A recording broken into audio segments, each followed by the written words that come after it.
Yes, oke, Bunda Rita, selamat datang di Kursi Panas.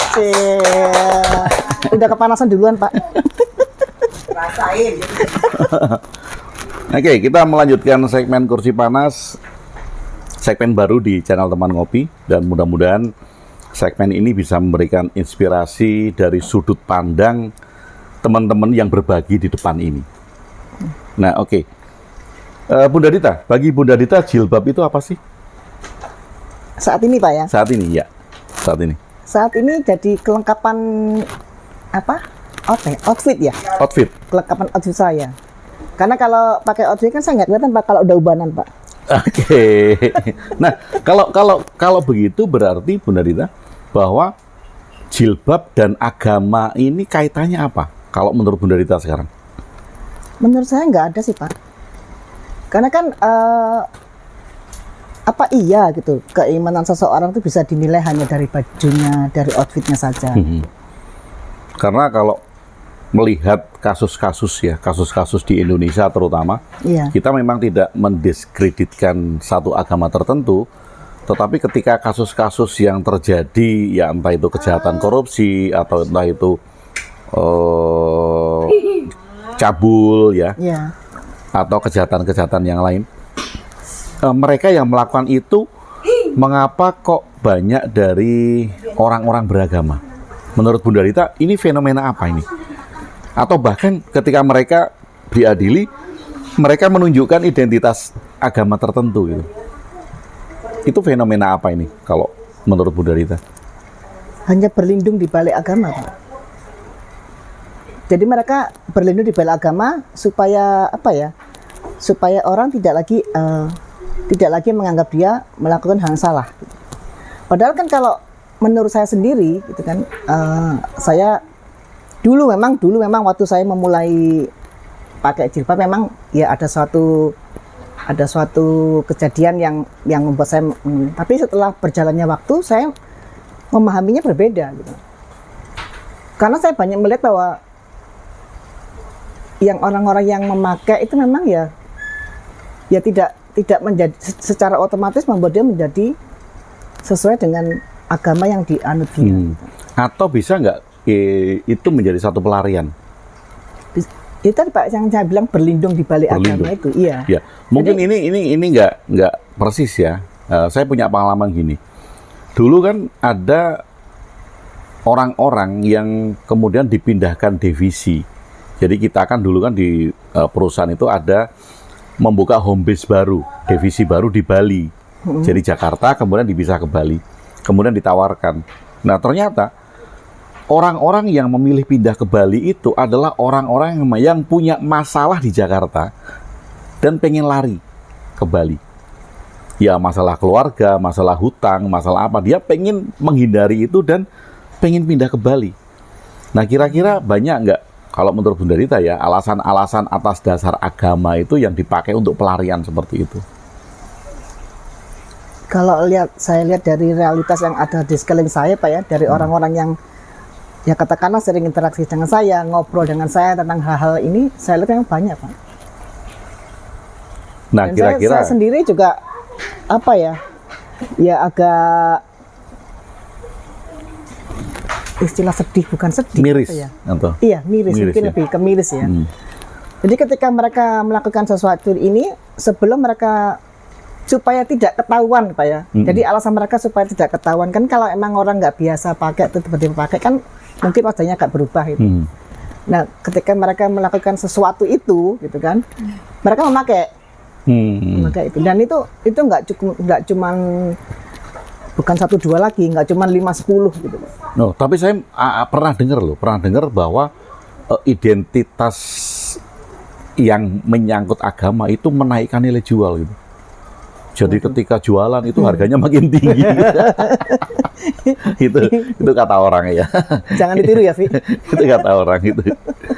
Oke, sekarang kalau menurut pengalaman Bunda ya, karena ada 2 anak, yang anak pertama sudah menikah, anak kedua kan sedang kuliah gitu. Iya. Bagaimana pengalaman Bunda mendidik anak tentang agama? Saya lebih membebaskan mereka, Pak. Karena ya menurut saya suatu apa yang diajarkan agama itu tidak bisa dilakukan secara terpaksa. Karena menurut saya Praktek ritualnya maksudnya. semuanya, Pak. Termasuk misalnya kan ada juga yang orang berbuat baik hanya untuk dilihat orang itu kan. Itu kan juga artinya melakukan satu kebaikan dengan terpaksa kan. Nah, itu yang saya ajarkan itu adalah itu. Jangan melakukan semua hal dengan terpaksa. Makanya kenapa saya tidak ketika si sulung meminta adiknya untuk memakai jilbab, ya saya nggak ngizinin dia untuk memaksakan itu. Gitu. Karena emang kalau si kecil emang belum mau pakai, ya kenapa tidak? Gitu. Sekarang kalau Bunda disuruh milih nih, mau mengajarkan agama atau mau mengajarkan budi pekerti? Budi pekerti. Budi pekerti. Iya. Mau mengajarkan agama atau mengajarkan moral? Moral. Nah, berarti kalau memilih budi pekerti atau memilih moral bagi Bunda, agama dan budi pekerti, agama dan moral ini bisa dipisahkan ya? Menurut saya iya. Karena yang saya lihat belakangan ini beda dengan zaman saya kecil dulu ya. Yang saya lihat belakangan ini agama itu jadi seperti kok ngomong tunggangan kok ini banget ya, apa ya? Ditunggangi itu dijadikan alat. Jadikan alat. Iya. Kendaraan Jadi seperti kendaraan orang-orang yang ya menurut saya mungkin dibilang oknum ya, oknum dari mereka yang memanfaatkan agama sebagai jalan untuk mencapai keinginannya. Atau mungkin bisa disebut ada keinginan politik. Bisa atau maksud politik, ya politik ini kan Pak, bukan salah hanya politik pemerintahan ya, Iya, politik iya. untuk dirinya sendiri kan itu Iya. kan juga politik ya. Oh iya, iya. Mengeruk keuntungan misal, atau membuat orang-orang itu tetap datang karena ada cuan yang mengalir, itu kan politik kan, termasuk itu ya. Nah, penting nggak sih Bunda ketika, karena Bunda ngalamin kan dari anak-anak sampai besar sekarang kan mereka melewati SD, SMP, Iya. SMA gitu kan. Penting nggak sih di pelajaran sekolah tentang agama itu kok yang dipentingkan itu misalnya nama bapak dari si nabi ini siapa, kemudian tanggal lahirnya berapa gitu. Kalau menurut saya sih enggak, Pak. Enggak sama sekali gitu loh, enggak relevan juga gitu loh. Untuk apa kok? Ya makanya Kayaknya kok cuman makanya kalau menurut Bunda ketika anak-anak ini hafal paman ini namanya ini, dia lahir ini, kemudian dia berada di ini tahun sekian gitu. Menurut Bunda, relevansinya itu menghafal nama-nama itu dengan kehidupan sekarang itu apa gitu? Ada nggak relevansinya itu? Buat ada apa sama gitu? sekali, Pak. Nah, makanya Kalau misalnya diajarkan bahwa misalnya ya pamannya si A ini gitu kan, waktu kecil dia diasuh oleh pamannya. Jadi ketika dia besar dia seharusnya berterima kasih. Nah, itu mungkin masih berarti relevan nilai ya. gitu. Iya, nilainya yang diajarkan. Pengasuhan paman dan rasa terima kasih orang yang diasuh itu kan berarti nilainya Iya, kan. nilainya. Bukan menghafal nama ya. Nah, ya nggak perlu namanya. Makanya kalau kita melihat itu terjadi sekarang, ini mungkin nggak bagi Bunda ada distorsi bahwa pengajaran itu yang dipentingkan itu adalah sejarahnya daripada nilainya. Ada nggak indikasi ke sana? Kalau melihat perubahan waktu saya kecil dulu dengan sekarang memang saya lihat memang distorsinya besar banget, Pak. Bahkan sekarang sampai sekarang saya masih miris gitu ya. Kan kalau ada orang meninggal itu kan biasanya diadakan sholat gitu ya. Nah, ada di salah satu daerah itu ya, yang ini saya tahu sendiri. Jadi saya juga ini semoga nggak terjadi di daerah lain. Tidak mau mensolatkan karena nggak ada cuan. Karena yang meninggal kebetulan orang nggak mampu. Oh. Nah, ini bagi saya itu suatu perubahan yang sangat besar banget gitu loh. Kalau dulu kalian yang saya tahu kan mereka melakukannya dengan sukacita gitu kan. Tapi saya nggak tahu ya, apakah menyolatkan itu atau memandikan jenazahnya itu harus bayar nggak sih? Saya nggak tahu ya ini. Makanya harus. Kalau sekarang iya, Pak. Yang banyak saya lihat itu begitu. Oh. Oke. Itu bisa dianggap sebagai profesi ya? Iya. memandikan jenazah itu. Iya. Udah ada profesinya Pak memandikan. Dan itu mungkin kayak tempat-tempat pembakaran mayat ya. Kalau sekarang kan Iya. ada kan, itu kan bayar juga kan? Iya. Iya. Ya, tapi kan kalau pembakaran mayat kan karena tempat dan lain-lain kan masuk akal kalau bayar. Kan. Kalau ini Kalau cuma nyolatin mandi kayak gitu kan sebenarnya kan kalau alat-alatnya ada kan harusnya enggak. ya ini hanya apa?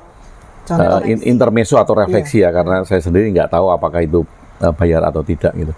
Kalau di Cuman kompleks sebagai saya, contoh apa? betul. adanya Kalau di kompleks saya distorsi memang tadi. ditarikin iuran setiap bulan.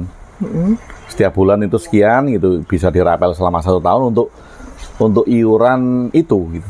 Oh. Untuk iuran pengurusan jenazah lah. Jadi di komplek itu sudah di satu orang ini sudah dijamin nanti ketika meninggal sudah diurusin. Tapi itu iuran kan setiap tahun bayar iuran. Oke, dan bagi Bunda ini, Bunda tadi bilang kan membebaskan anak-anak untuk menemukan nilai-nilai itu gitu. Iya. Misalnya tiba-tiba si sulung datang ke Bunda dan bilang, "Bun, aku mau pindah agama Buddha." Nah, apa yang akan Bunda lakukan? Wah, ini nih berat ini. Karena saya sendiri sebagai pribadi ya, bukan seorang ibu ya. Sebagai pribadi saya sendiri akan menghargai keputusan atau pilihan Anak. setiap orang ya. Apalagi anak ya. Saya akan menghargai itu. Cuman ya kalau sebagai ibu itu kan pastilah ya, lingkungan keluarga besar itu pasti akan ada intrik-intriknya. Mungkin saya akan lebih mempersiapkan anak ke situ, Pak. Jadi saya minta dia untuk mempersiapkan diri yang menghadapi lingkungan. Resiko. Iya, Ya risiko kan? yang Karena ada. setiap pilihan Iya. kan ada resiko ya. Iya. Supaya jangan-jangan gitu kan anak memutuskan untuk pindah itu hanya karena emosional. Iya. Nggak memikirkan resiko-resiko itu gitu ya. Ya, paling Dan tidak dia memikirkan tahu. dulu gitu apa dia memilih itu karena apa, terus apa resiko yang mungkin timbul itu kan harus dia pikirkan mendalam gitu. Dan tadi kan anak pertama aku mau pindah agama gitu. Nah ini kalau anak kedua kan belum nikah, Iya. kemudian membawa calonnya ke Bunda. Calonku itu agamanya lain dengan aku loh Bunda. Nah gimana kalau itu terjadi? Ya kembali yang tadi lagi Pak, jawabannya sama gitu kan, sama. Apalagi sekarang kan Tapi nggak melarang. Oh, mereka sudah saling cinta? Iya, kembali ke pilihan anak, Pak. Ya kalau saya larang terus nanti kita kan nggak tahu ke depan. Saya larang terus tiba-tiba Malah dia lari. malah lari, malah melakukan hal-hal yang tidak saya bayangkan gitu kan. Ya udah gitu. Lakukan kembali tadi, pikirkan baik-baik risikonya apa, dan itu harus siap dengan semuanya. Nah, pernah nggak di dalam satu fase kehidupan Bunda ini meminta anak untuk melakukan praktik ritual agama itu? Kamu harus tidak boleh putus gitu misalnya. Pernah nggak fase itu dialami? Pernah nggak? Enggak, Pak. Memang nggak pernah dari dulu. Jadi kalaupun melihat anak tidak melakukan ritual dulu, itu ya bagi Bunda oke. Iya, saya ya cuman mengingatkan saja gitu loh. Jadi katakanlah misalnya puasa gitu. Puasa, kalau dia nggak puasa, saya cuma ngingetin aja. Kamu selama setahun, selama 11 bulan kamu makan yang manis-manis, apa sih salahnya ambil sebulan untuk detox gitu.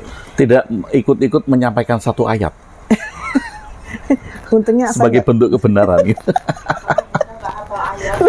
Untungnya nggak apa ayat Devi ya. daripada salah kan, daripada salah menyampaikan ayat gitu loh Bunda itu. Lebih baik realistis ya.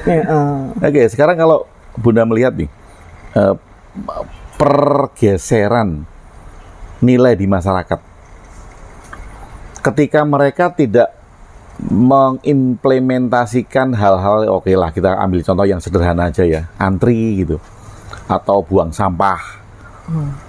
Kemarin saya masih mendapati di tol itu mereka masih buang tisu. Nggak ngerti itu atau orang luar kota atau memang orang dalam kota, tapi di tol masih buang tisu gitu. Saya masih sering menemukan itu. Nah, ini kan nilai-nilai kan sederhana sebetulnya. Nah, kira-kira apa yang menyebabkan mereka melakukan itu padahal mereka beragama? Karena yang dipelajari hanya luarnya, Pak. Hanya tadi ya, Iya. hanya nama-nama tadi atau sejarah Iya, gitu. Iya. Jadi tidak berusaha mencari nilai yang ada gitu. Seperti mereka hafal kan, kebersihan adalah sebagian dari iman. Gitu. Oh, apal itu, ya. Hafal kan di Ada luar ayatnya. kepala lah. Ya. Mhm. Tapi kan buktinya yaitu untuk mengimplementasikan itu susah banget buat mereka. Mhm. Karena itu tidak tidak merasuk ke dalam tidak diri. diajarkan juga pas Iya, Atau mungkin karena itu tidak dimulai dari kecil. nggak diajarkan. Dan tidak diajarkan, Pak, menurut saya. Jadi yang diajarkan tuh hanya kalimat-kalimat Hafalan. hafalan seperti tadi itu. Nah, kalau melihat seperti itu, kira-kira nih bangsa Indonesia ini yang penduduknya banyak, besar, kita mulai dari mana nih? Dari diri sendiri, Pak. Dari diri sendiri. Iya. Jadi seperti misalnya yang tadi Bapak bilang antri gitu ya. Mm-mm. Saya pernah antri kan, ya bukan sekali nih antri gitu. Terus tiba-tiba ada nyelonong anak kecil yang depan saya. Saya lihat, oh disuruh ibunya. Saya bukan mau nggak mau dia ini, tapi saya tetap ngomong itu, nak ke belakang ya, karena antrinya di belakang. Jadi si anak ini sebenarnya ngerti, Pak. Mhm. Dia yang mundur, mau gitu loh. Mhm. Tapi ibunya nyamperin saya, marah-marah gitu kan. Katanya kok nggak mau ngalah sama anak kecil gitu. Oh. Nah, dari sini saya yang miss saya itu di sini. Kenapa kok justru orang tuanya yang tidak memahami hal ini sementara si anak bisa memahami gitu. Jadi istilahnya itu kan si orang tua menggunakan anak ya sebagai alat. Iya, supaya dia ini alasan dia supaya ya dia lebih cepat selesai kan. Kalau anak kan nggak mungkin dilarang. Memang beberapa kali sih kalau anak itu nggak di depan saya sih memang saya nggak bisa gini kan. Nah rata-rata orang kalau ketika ada anak kecil dapat mereka diem aja. Padahal sebenarnya bagus kan kalau ngajarin anak itu antri ya. Iya. Itu kan sebetulnya bagus ya, bukan berarti kemudian anak harus dikalahkan, enggak kan? Iya. Kan itu kan ngajarin antri kan. Ya meskipun setelah saya bersuara yang orang-orang mengiyakan gitu, tapi ketika mereka yang di depan mereka nggak berani untuk menyampaikan itu. Atau kemudian yang pada lihat itu langsung bunda gitu. Kan memberi dukungan kan? Kan memberi dukungan. Kamu kalah sama anak kecil. Iya, ada lah gitu loh. Ada yang membenarkan, ada juga yang menyalahkan. Tapi Bunda nggak ini, tetap aja biarin Ya. gitu. Ada nggak di dalam fase hidup Bunda sampai sekarang ini? Karena kalau kayak lagunya Ebit GAD itu kan ayah ya. Kalau ayah itu diganti Bunda kan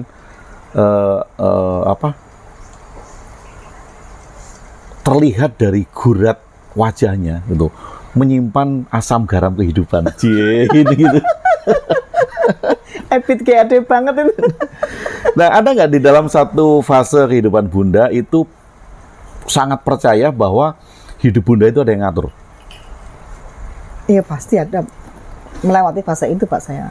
Iya, maksudnya mengingat di fase itu kan ada sesuatu yang mengatur hidup Bunda gitu. Kemudian pasti kalau percaya dengan yang mengatur, pasti minta tolong kan kepada yang mengatur itu. Nah, apa yang menyebabkan Bunda atau peristiwa apa yang menyebabkan Bunda atau hal apa yang menjadikan Bunda itu mempunyai cara pandang bertransformasi dari cara pandang itu?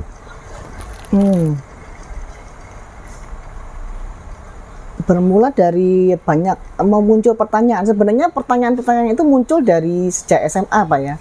Cuman kan mungkin karena saya tidak bisa mendapatkan jawaban. Terus ketika ya tadi bertemu dengan asam garam ya pastilah mencari sandaran dikit-dikit gitu kan. Yeah. Sandaran yang bisa buat rebahan. Iya, mencari sandaran dikit-dikit gitu kan, kembali ke itu, melupakan pertanyaan-pertanyaan yang pernah muncul gitu kan.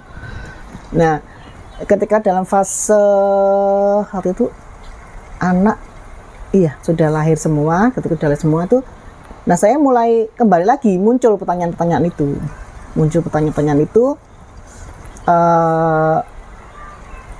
dan jawabannya itu ya memang tiba-tiba mendapat jawaban gitu kan. Jadi pada jawaban akhirnya, itu dari Tuhan. sepertinya begitu Pak. Cuma Tuhannya tuh Asam dan garam ketemunya di laut. Oh, saya asem itu. Jadi Tuhan dari laut. Asam dan garam. Jadi terus udah akhirnya ketemulah dengan itu yang namanya Bapak Agung WP.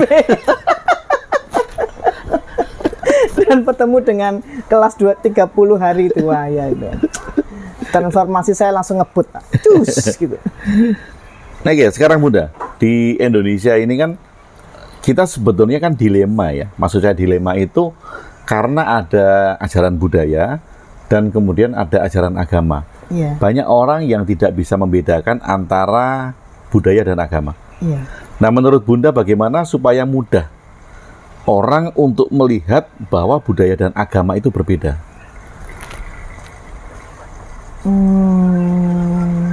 Apa ya contohnya misalnya ya?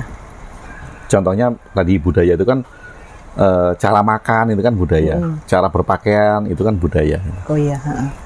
Iya, itu, Sehingga kan kita punya cara makan sendiri, budaya kita ya. Kemudian cara berpakaian sendiri. Nah, bagi sebagian orang kan menganggap bahwa itu ajaran agama gitu. Nah, menurut Bunda bagaimana agar orang bisa dengan mudah membedakan antara budaya dan agama itu? Sebenarnya misalnya nih Pak ya, misalnya seperti makan ya, kalau makan dulu kan disarankan untuk pakai ini, Pakai tangan. pakai tangan. Nah kan kalau bisa kalau kalau masih ada tersisa dibersihkan gitu. Nah itu kan zaman dulu kan masih udara masih bersih, udara masih Debu belum banyak. ya, debu penyakit juga belum banyak ini kan. Nah kalau sekarang kita mempraktekkan itu dalam kondisi udara yang nggak bagus ini kan nggak tepat sebenarnya. Jadi pakai sendok, pakai garpu, gitu kan. Atau Harus mungkin- pakai 3 jari ya? Iya. Makan Saya pakai sendiri juga bingung kapan selesainya nih makan begitu kan. Atau mungkin bisa nggak dulu yang mengajarkan makan 3 jari itu supaya diet gitu, makan nggak banyak. Oh gitu. iya betul. Kalau kelamaan kan lama-lama capek. Oh, tangannya. capek. Ngunyahnya Iya, jadi capek terus kan. berhenti kan, berhenti. Iya juga ya Pak. Berarti bisa saya jadikan saran diet sebenarnya. Baik Bunda, ini kan Bunda sama Evi sedang menggalakkan channel Teman Ngopi ini kan supaya bisa menginspirasi. Nah, orang banyak gitu kan sebagai teman-teman yang nonton gitu. Nah, tujuan Bunda apa sih? Sama Evi dan teman-teman yang lain itu membuat channel Teman Ngopi. Membagikan pengalaman hidup. Jadi kan setiap orang ketika menghadapi suatu hal itu kan bisa saja respon akan berbeda-beda. Kan?